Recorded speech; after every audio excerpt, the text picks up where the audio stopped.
Assalamualaikum warahmatullahi wabarakatuh. Saya Zaky Fauzil Al-Ghifari, NPM 21120112522.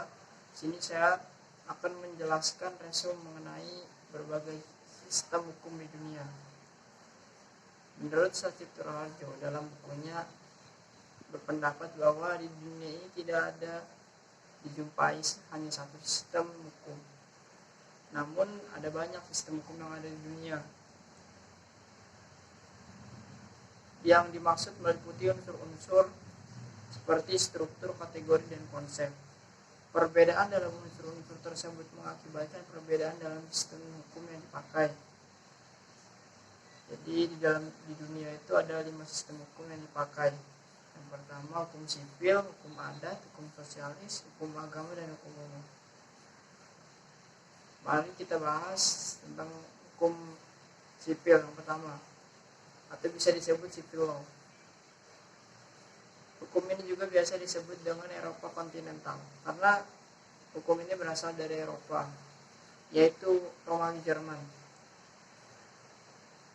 Hukum civil law adalah peraturan-peraturan yang bentuknya tertulis dan tersusun secara sistematik dalam kodifikasi yang sifatnya mengikat.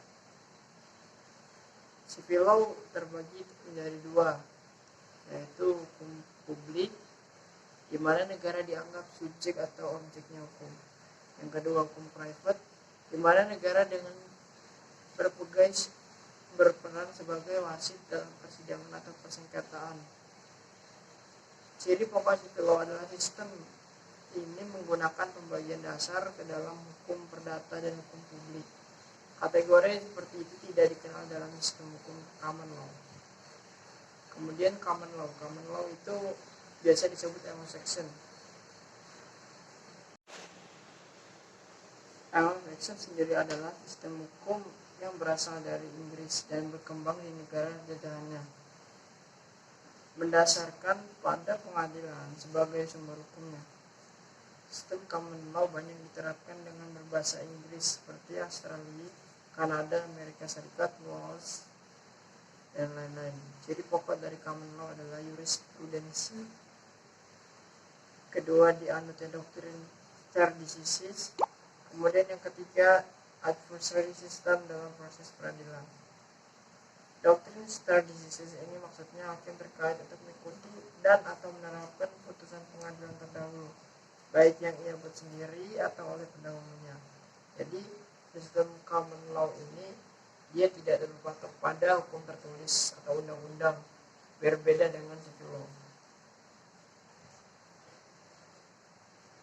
Kemudian ada pun dua alasan mengapa jurisprudensi dianut dalam sistem common law, yaitu yang pertama alasan psikologi, yaitu karena setiap orang yang ditugasi untuk menyelesaikan perkara ini cenderung berpendapat mencari alasan pembenar atas putusannya dengan merujuk pada hukum yang telah ditetapkan sebelumnya. Kemudian alasan praktis, diharapkan adanya putusan yang seragam karena sering diungkapkan bahwa hukum harus mempunyai kepastian daripada menonjolkan keadilan pada setiap kasus konkret. Kemudian hukum adat. Hukum adat itu berasal dari tradisi dan kebiasaan pada suatu suku atau masyarakat. Ciri lazim dari hukum adat. Yang pertama, hukum non-statutaire, maknanya tidak tertulis. Yang kedua, tidak semua adat bisa dijadikan hukum, hanya adat yang memiliki sanksi yang dapat dijadikan hukum. Yang keempat, yang ketiga, hukum adat tidak statis, maksudnya dapat berkembang, tergantung pada keadaan, kondisi, dan situasi. Penerapan hukum adat biasanya berlaku pada suku yang kental tradisi adatnya.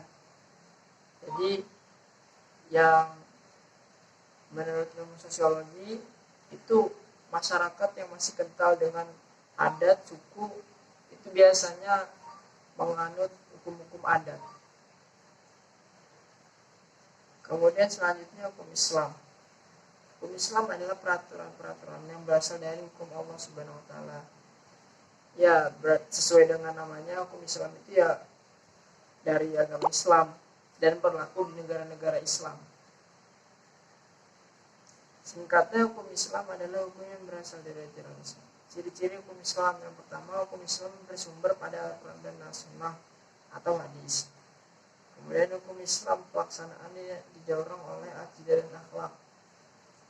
Pembalasan yang diperoleh dalam melaksanakan hukum Islam adalah dunia dan akhirat. Tabiat kecenderungan hukum Islam adalah jamaah. Hukum Islam menerima perkembangan sesuai dengan perkembangan zaman dan tempat. Hukum Islam tidak dipengaruhi oleh hukum produk manusia, baik hukum Romawi maupun hukum lainnya. Hukum Islam membawa kemaslahatan dan kebahagiaan hidup.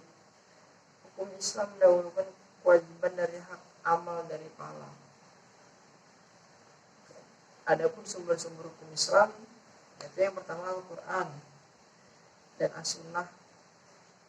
Kemudian akal pikiran. Manusia yang memenuhi syarat untuk berijtihad karena pengetahuan dan pengalamannya dengan mempergunakan berbagai jalan atau metode.